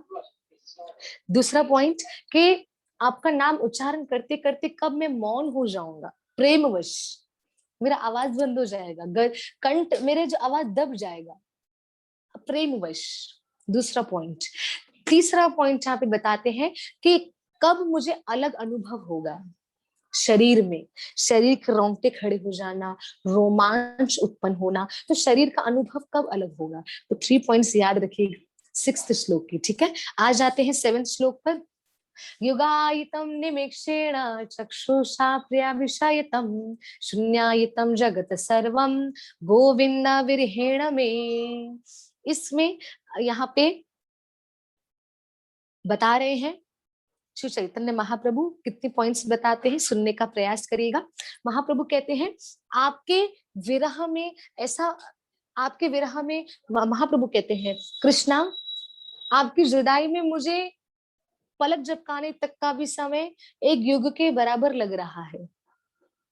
दूसरे पॉइंट में बता रहे हैं चैतन्य महाप्रभु कि आपका आपका नाम लेते लेते मैं निरंतर रो रहा हूं, मूसलाधार वर्षा हो रही है, निरंतर रो रहा हूं, अविरल अश्रु बहते जा रहे हैं।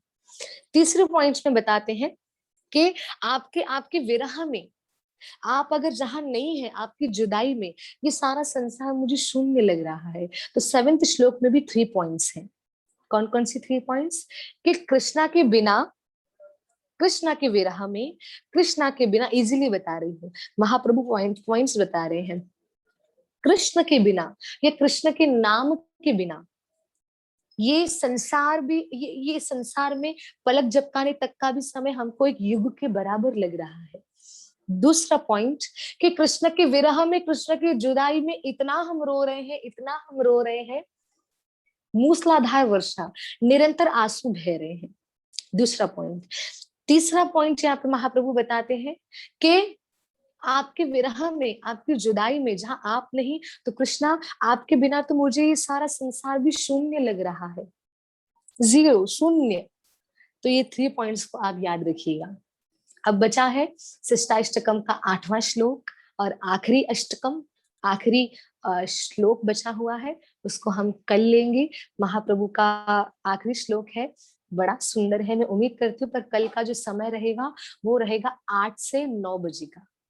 तो मैं उम्मीद करती हूँ जितने भी वैष्णव भक्त आज ज्वाइन हुए हैं आगे की कथाओं के लिए, हम कल फिर से जुड़ेंगे। पर जैसे वैसे हमारा नॉर्मल समय होता है 7:30 से 8:30। आप सबको मैसेज आ जाएगा, राधा गोकुलानंद ग्रुप में भी, पर्सनली भी मैसेज आ जाएगा। और साथ ही साथ आप कल, क्योंकि एवरी सैटरडे और संडे, शनिवार और रविवार जो हमारा कथा का टाइमिंग होता है वो चेंज होता है, 8 बजे से 9 बजे के बीच का होता है। तो मैं उम्मीद करती हूँ हम सब भक्त ज्यादा से ज्यादा जुड़ने का प्रयास करेंगे। और विशेष सूचना, कल के दिन, कल हम चैतन्य महाप्रभु, जो चैतन्य महाप्रभु हैं, उनका आखिरी अष्टकम हम श्रवणम करने वाले हैं। और उसके बाद कल कल के दिन ही मैं पूरा 8 के 8 आपको इजी वे में विथ पॉइंट्स मैंने लिखे हुए हैं, वो भी मैं आपको बता दूंगी। तो कल अगर कोई भी डाउट्स वगैरह आपको रहे, आप कृपा करके पूछ सकते हैं, कल भी पूछ सकते हैं, आप अभी भी मैसेज करके भी पूछ सकते हैं, या अपने आप को अनम्यूट करके पूछ सकते हैं। गीता मैम अगर करना चाहे किसी का कोई प्रश्न हो तो आप बिल्कुल पूछ सकते हैं। और कल हम पुनः मिलेंगे, और मिलकर कल एक मैं आपको सूचना देने वाली हूँ कि हम शिष्टाष्टकम के बाद हम क्या स्टार्ट करने वाले हैं। बहुत ज्यादा आनंदमयी है, आपको खुद को आनंद आएगा जो हम स्टार्ट करने वाले हैं जब आप सुनेंगे तो। ठीक है, तो उसके बाद कल हम पुनः मिलेंगे, 8 से 9 बजे के बीच का समय रहेगा। ठीक है, आई थिंक किसी का कोई प्रश्न हो तो मैं देख लूं।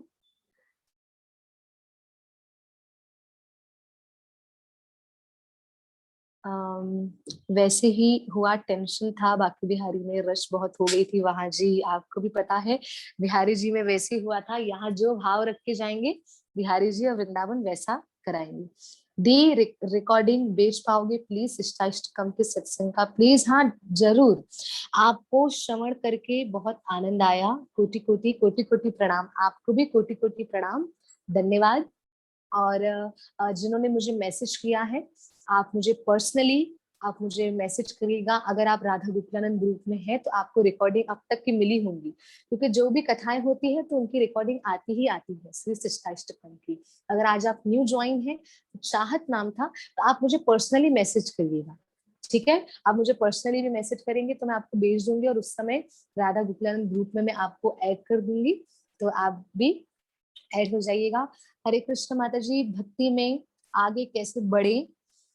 हाँ, और कामिनी, कंचन, कीर कीर कीर्ति सब पीछे ही लगे हुए हैं। हाँ, मतलब कहने का प्रयास ये है, वरुण प्रभु जी, आपने प्रश्न पूछा है कि सब अगर पीछे पड़े हैं तो भक्ति में आगे कैसे बढ़ना है, तो मैं आपको बता दूं प्रभु जी, सब तो पीछा हमारा कभी छोड़ेंगे नहीं।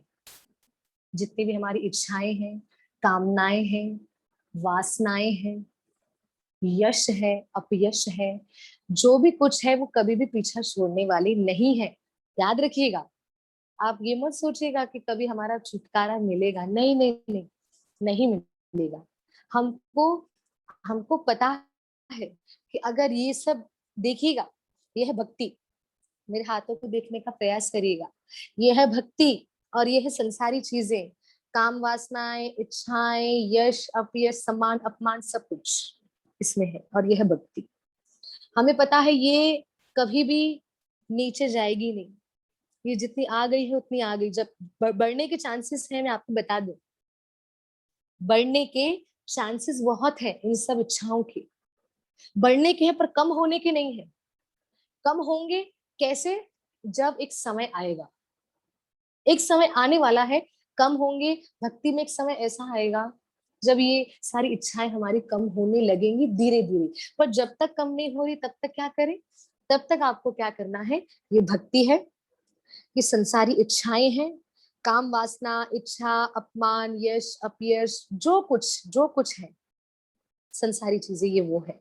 कम होने के बजाय जितनी है उतनी रहेंगी, बल्कि बढ़ेंगी। तो क्यों नहीं भक्ति को बढ़ाइए। आपने पूछा कि भक्ति में आगे कैसे बढ़े, इसको कैसे बढ़ाएं, भक्ति को कैसे बढ़ाएं। भक्ति को बढ़ाना है तो भक्ति की एक्टिविटीज करनी पड़ेंगी, भक्ति के रूल्स रेगुलेशंस को फॉलो करना पड़ेगा। अगर एक स्कूल का बच्चा स्कूल में स्कॉलर बनता है, स्कूल में फर्स्ट रैंक आता है, उसको बहुत नॉलेज, अगर उसको इतना ज्ञान होता है तो क्यों? क्योंकि उसने पूरा साल स्कूल के रूल्स रेगुलेशंस फॉलो किया, स्टडी की, जैसा जैसा टीचर ने कहा बच्चे ने वही वही फॉलो किया। स्कूल के जितने रूल्स रेगुलेशंस बने थे उसको फॉलो किया, क्लासेस ज्वाइन की, स्कूल में टाइम टू टाइम आया, टीचर के कांटेक्ट में रहा, कनेक्शन में रहा, जो डाउट्स होता टीचर से पूछता, और साल के एंड में क्या हुआ, फर्स्ट रैंक आ गया, एग्जाम्स देकर पास हो गया, और वो भी फर्स्ट रैंक से। तो ये भक्ति है, यही भक्ति है। क्या करना है, टीचर अर्थात गुरु महाराज से कनेक्ट हो जाइए, स्कूल अर्थात मंदिरों में जाना प्रारंभ कर दीजिए। मंदिरों में नहीं जा सकते हैं, कोविड का समय है, मंदिर सारी स्थलियां बंद है, तो क्या कर सकते हैं, अपने अपने घरों में सेवाएं प्रारंभ कर दीजिए। बच्चा स्टडी करता है, टीचर के कांटेक्ट में रहता है, स्कूल के रूल्स रेगुलेशंस फॉलो करता है, अलग अलग बुक्स को पढ़ता है, अलग अलग बुक्स को पढ़ता है। तो इसी प्रकार हमें होना चाहिए, शास्त्रों को पढ़ना है, कृष्ण की सेवाएं करनी है, गुरु कृष्ण का संग करना है, वैष्णव भक्तों का संग करना है। भक्ति में आगे बढ़ेंगे, बच्चा आगे बढ़ता है ना स्टडी में, पढ़ाई में, हम भी भक्ति में आगे बढ़ेंगे। तो बात केवल इतनी है प्रभु जी, बात यहाँ पे घूम फिर के वहीं आ जाती है, हमारा प्रयास कितना है, यहाँ से एफर्ट्स कितने आ रहे हैं, दैट्स इट, और कुछ नहीं। यहाँ से एफर्ट्स 100% है, तो वहां से तो 100 200 सब आएगा। अगर यहीं से ही एफर्ट्स में कमी आ रही है, तो कृष्ण कहेंगे पहले वो कमी को पूरा करो। कृष्ण हमें झंझोड़ते हैं बार बार, कृष्ण हमें हमारी बार बार परीक्षाएं लेते हैं, पर उस परीक्षाओं में भी पास हो जाए। एक स्कूल में टीचर स्टूडेंट की बार बार परीक्षा लेती है, बार बार एग्जाम्स पे एग्जाम्स, कभी फर्स्ट सेमेस्टर, सेकंड सेमेस्टर, ऐसे करते करते 6 सेमेस्टर तक बच्चों को पहुंचाती है, फिर उसके बाद फाइनल एग्जाम्स होते हैं। तो कहने का तात्पर्य है, कृष्णा भी बार बार परीक्षाएं ले रहे हैं, बार बार परीक्षाएं ले रहे हैं, परीक्षाओं में पास होने के बाद भक्ति में आगे बढ़ सकते हैं हम। तो आपके प्रश्न का यही उत्तर है प्रभु जी, कि भक्ति में आगे कैसे बढ़े, इच्छाएं सारी पीछे हैं, तो उन इच्छाओं को बोलो आ जाओ आ जाओ, उन इच्छाओं को पीछे आने दो, बस आपकी स्पीड बढ़ा दो। उम्मीद करते हम समझ रहे होंगे, ठीक है। तो और किसी का प्रश्न? हरे कृष्ण माता जी, रिवील्ड नॉलेज के बारे में आपने अपना ज्ञान प्लीज बता दीजिए। हाँ जरूर। और Piyush Sharma, I want to have a just one question in my mind. My question is not from this topic, but I had this question in my mind, so I thought I would sort out you. हाँ ठीक है, आप पूछ सकते हैं। आप I think आपके पास, हाँ आपके पास मेरा नंबर भी है, आप पर्सनली भी पूछ सकते हैं, यहाँ पे भी चाहे तो भी पूछ सकते हैं, आपकी जैसी इच्छा, भले वो इस टॉपिक से रिलेटेड हो या ना हो। हरि बोल माता जी, बहुत अच्छी class. How to join your WhatsApp group? हाँ, व्हाट्सएप ग्रुप का आप कैसे ज्वाइन कर सकते हैं, तो आप मेरा नंबर लिख लीजिएगा माता जी। नंबर आप गीता मैम या वंदिता माता जी, आप दोनों में से कोई नंबर व्हाट्सएप कर, आई मीन मैसेज चैट में डाल दीजिएगा, ताकि सब देख सके। अगर जिनको ज्वाइन होना हो श्री राधा गोकुलानंद ग्रुप में, तो आप मेरे नंबर पे मुझे पर्सनली मैसेज कर दीजिए, या वरना आपका नंबर मैसेज कर दीजिए, ठीक है। जिनको ज्वाइन होना हो आप अपना नंबर मैसेज कर दो, ताकि वो नंबर मुझे मिल जाएंगे, और जैसे मुझे मिलेंगे तो मैं ऐड कर दूंगी राधा गोकुलानंद ग्रुप में।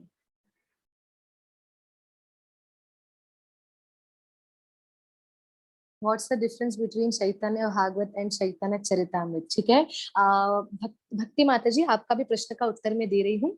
सबसे पहले मैं बता दूं डिफरेंस क्या है चैतन्य चरितामृत में और चैतन्य भागवत में। तो मैं आपको बता दूं, चैतन्य चरितामृत में कृष्णदास कविराज गोस्वामी महाराज ने यहाँ पर ज्ञान के विषय में ज्यादा बताया है, भक्ति के विषय में ज्यादा बताया है। और चैतन्य भागवत, ये चैतन्य मंगल, ये तीन शास्त्र मेन है। कौन कौन से तीन शास्त्र मेन है? चैतन्य चरितामृत, चैतन्य भागवत, चैतन्य मंगल। इन दोनों शास्त्रों में आपको चैतन्य महाप्रभु के लिए इन डिटेल मिलेगा, इन डिटेल महाप्रभु की पर्सनल लीलाएं इन डिटेल। और चैतन्य चरितामृत में महाप्रभु की लीलाएं तो है, पर महाप्रभु की लीलाओं के साथ साथ हरे कृष्ण माता जी, प्लीज अनम्यूट, प्लीज अगर किसी को अनम्यूट होना है तो आप मैसेज कर दीजिए, आपको कर दिया जाएगा। हरे कृष्ण माता जी, please unmute me. Okay, Geeta ma'am आप इनको अनम्यूट कर दीजिए। तो मैं आपको बता दूं पीयूष प्रभु जी के डिफरेंस बिटवीन क्या है भागवत चैतन्य चरितामृत में या चैतन्य भागवत में। चैतन्य चरितामृत में आपको ज्ञान, भक्ति, महाप्रभु की लीलाएं सब मिलेंगी। चैतन्य भागवत में आपको चैतन्य महाप्रभु के बारे में, उनके बारे में पर्सनली आपको लीलाएं मिलेंगी। वहां पे चैतन्य भागवत के चैतन्य मंगल में आप इतना भक्ति के लिए नहीं पाएंगे, अब वहां सिर्फ महाप्रभु के लिए पाएंगे। तो चैतन्य चरितामृत हमें भक्ति, प्योरिटी कैसे लाई जाए वो आपको चैतन्य चरितामृत बताता है। बाकी चैतन्य भागवत या चैतन्य मंगल जैसे दोनों शास्त्र आपको महाप्रभु के बारे में बताते हैं। तो आई होप आपका डाउट क्लियर हो गया होगा। हरे कृष्ण माता जी, दंडवत प्रणाम। दंडवत प्रणाम माता जी। मैं माता जी अपना रियलाइजेशन एक शेयर करना चाहती हूँ।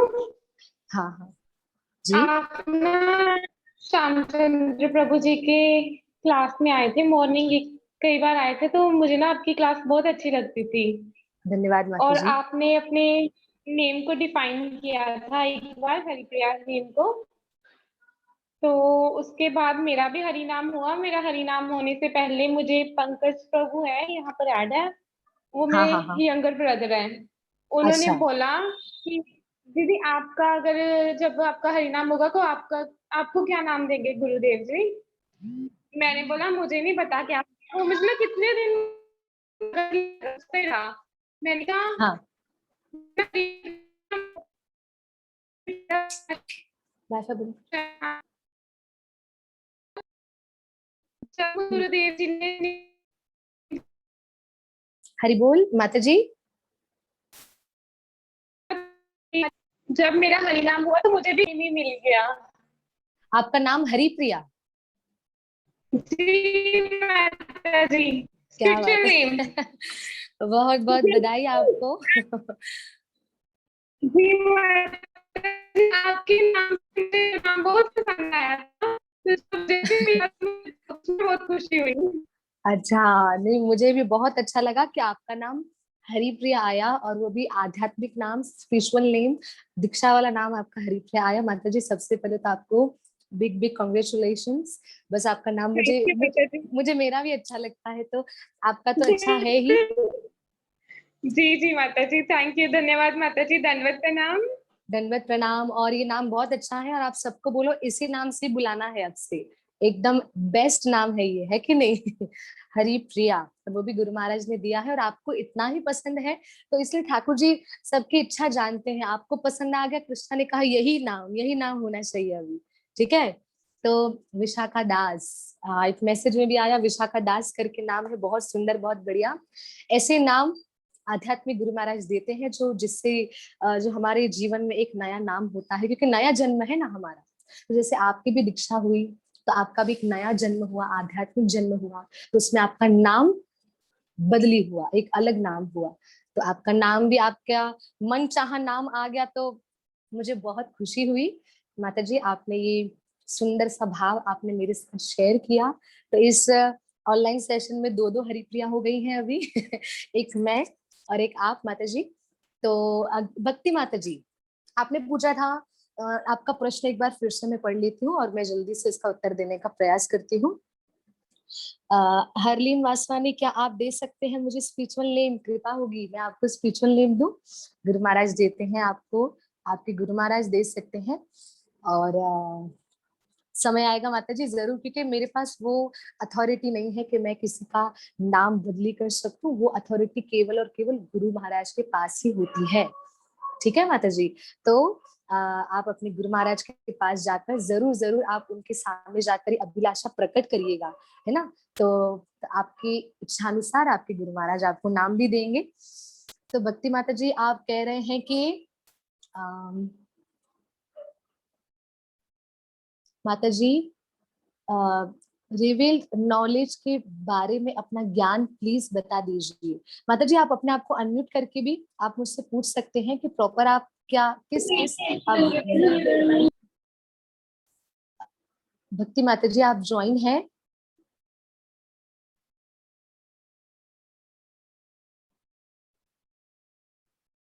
हरे कृष्णा, हरे कृष्णा, कृष्णा कृष्णा हरे हरे, हरे राम राम राम हरे हरे। हरे कृष्णा कृष्णा कृष्णा हरे हरे। आई थिंक आप नहीं है माता जी। हेलो हेलो, अनम्यूट नहीं हो रहा था माता जी। हाँ हाँ कोई बात नहीं, आगे आगे जी बताइए। एक्चुअली सुबह भागवतम की कथा में ये बताया था कि नॉलेज 3 टाइप का होता है, एक्वायर्ड, रिवील्ड एंड रियलाइज्ड। तो मुझे रिवील्ड नॉलेज के बारे में क्लियर नहीं हुआ है, मैंने सोचा आपसे मैं पूछ लूं। जी कृष्ण भगवान श्रीमद् भागवतम। के अच्छा तो भागवतम के कौन से चैप्टर में आपने सुना माता जी, आप बता देंगे एक बार मुझे थोड़ा सा। ये भागवतम सम्राट परीक्षित का जन्म अच्छा वाला जो आजकल चल रहा है वही वाले में है। ओके ओके ओके ठीक है ठीक है। तो ज्ञान के विषय में यहाँ पे बताया गया, मतलब ज्ञान को यहाँ पर अगर मैं आपको बता दूं, रिविल्ड ज्ञान, रिविल्ड नॉलेज मतलब उसका अर्थ तो चैप्टर 12, फर्स्ट कैंटो चैप्टर 12, हाँ उसमें ज्ञान के विषय में ये बताया है कि उस ज्ञान को अगर मैं सरलता से कह दूं तो उस ज्ञान को प्रकाशित करना, उस ज्ञान को आपको बताना।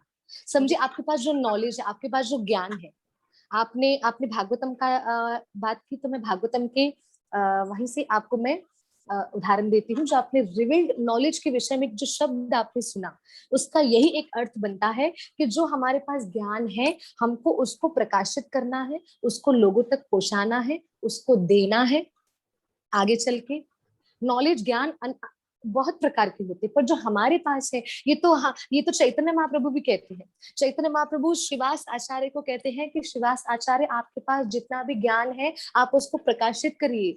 गदाधर पंडित को कहते हैं जो भी ज्ञान आपके पास है आप उसको प्रकाशित करिए, अर्थात ज्ञान को प्रकाश करना। पर कैसे? सुंदर भाव से, सुंदर तरीके से। श्रीमद् भागवतम में सुखदेव गोस्वामी ने ज्ञान को प्रकाशित किया।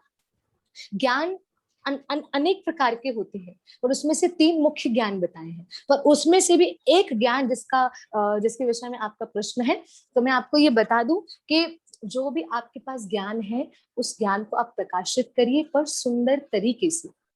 कोई कोई पता है क्या करता है, उदाहरण दे दूं माता जी।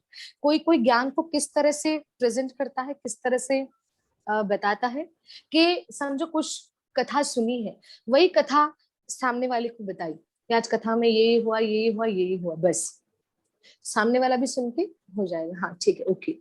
कथा तो आपने सुनी, पर आपका कथा बताने का क्या तरीका है, आप किस कथा को किस प्योरिटी से बता रहे हैं, आप कथा बताने के पीछे का आपका लक्ष्य क्या है, मोटिव क्या है, आप किस लक्ष्य से बता रहे हैं। अगर आपका लक्ष्य कोई और है तो वो कथा में आनंद नहीं आएगा। अगर आपका लक्ष्य ज्ञान देने का, अगर आपका लक्ष्य कृष्ण है तो आपका ज्ञान सार्थक हो जाएगा। इसलिए भगवान श्री कृष्ण भगवत गीता में भी बहुत सुंदर भाव से ज्ञान के विषय में बताते हैं और अर्जुन को कहते हैं, मुझे श्लोक याद नहीं आ रहा पर यहाँ पे मैं बता दूं, और प्रभुपाद जी ने भी इन डिटेल एक्सप्लेन किया है श्रीमद् भगवत गीता। क्या कहते हैं भगवत गीता में, श्री प्रभुपाद जी भी इन डिटेल बताते हैं, पर कृष्ण ने अर्जुन को कहा कि जो कुछ ज्ञान है उसका प्रकाशित होना चाहिए। तो प्रभुपाद जी ने ये बात को पकड़ी, विस्तार से लिखी। प्रभुपाद जी कह रहे हैं कि कृष्ण भी चाहते हैं कि जो कुछ हमारे पास ज्ञान है उसका प्रकाशन होना चाहिए, वो लोगों तक और पहुंचना चाहिए, पर सुंदर भाव से। और वो ज्ञान के पीछे का लक्ष्य हमारा होना चाहिए केवल कृष्ण प्राप्ति। बाकी तो ज्ञान अलग अनंत प्रकार के ज्ञान है, पर उन ज्ञान को भी कृष्ण से जोड़ दीजिए। कृष्ण के प्रति ज्ञान अर्जित करने का प्रयास करिए, कृष्ण के विषय में ज्ञान लेने का प्रयास करिए। हाँ ये आपके ऊपर डिपेंड करता है कि आप ज्ञान तो ले रहे हो, पर किस प्रकार का ज्ञान ले रहे हो। मटेरियलिस्टिक ज्ञान, सांसारिक ज्ञान तो हमको लेना है, नो डाउट, वो तो हमको लेना ही लेना है। हमको स्टडी तो करनी ही करनी है, एजुकेशन कंप्लीट करनी ही करनी है। सब कुछ जितने भी यहाँ पे है या तो हो भी गई होगी, सांसारिक ज्ञान तो हमें लेना है, पर यहाँ पे कृष्ण यहाँ पे आध्यात्मिक ज्ञान के बारे में बताते हैं।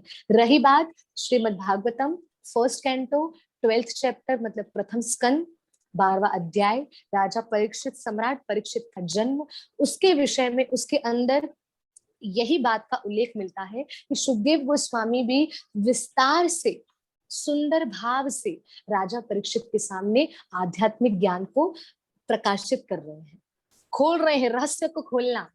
तो माता जी उम्मीद करती हूँ आपको समझ आ गया होगा। हाँ ठीक जी, है, बिल्कुल ठीक कह रहे हो।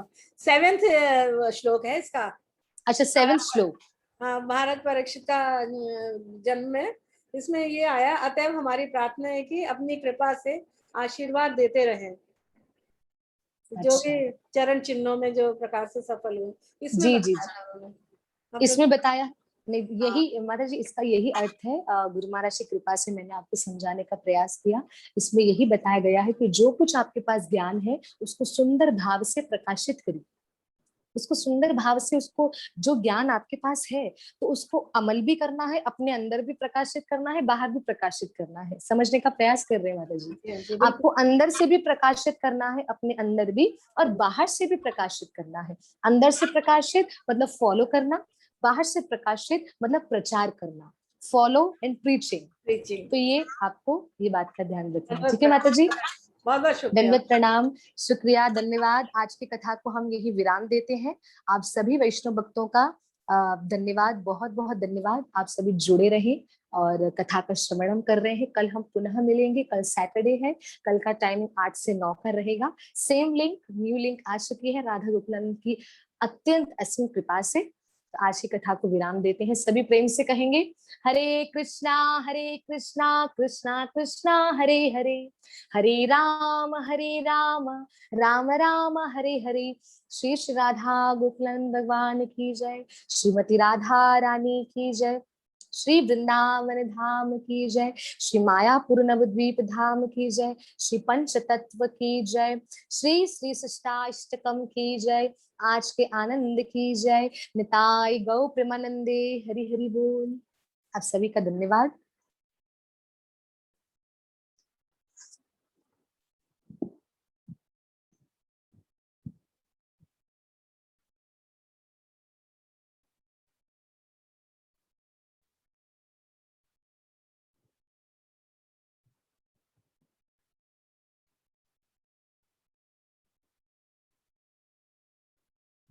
सभी को ठाकुर जी के दर्शन हो रहे होंगे।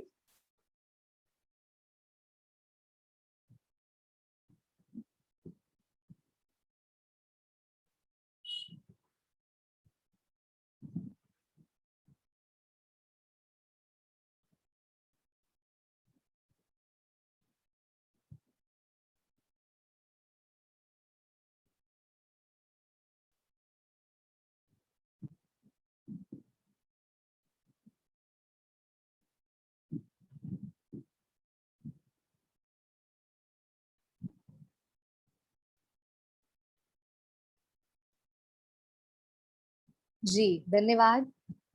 तो आज का हम यहीं पे ही सेशन विराम करते हैं।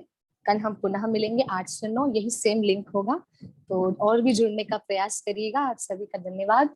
श्री चैतन्य महाप्रभु हम सब पर अपनी असीम कृपा बनाए रखें।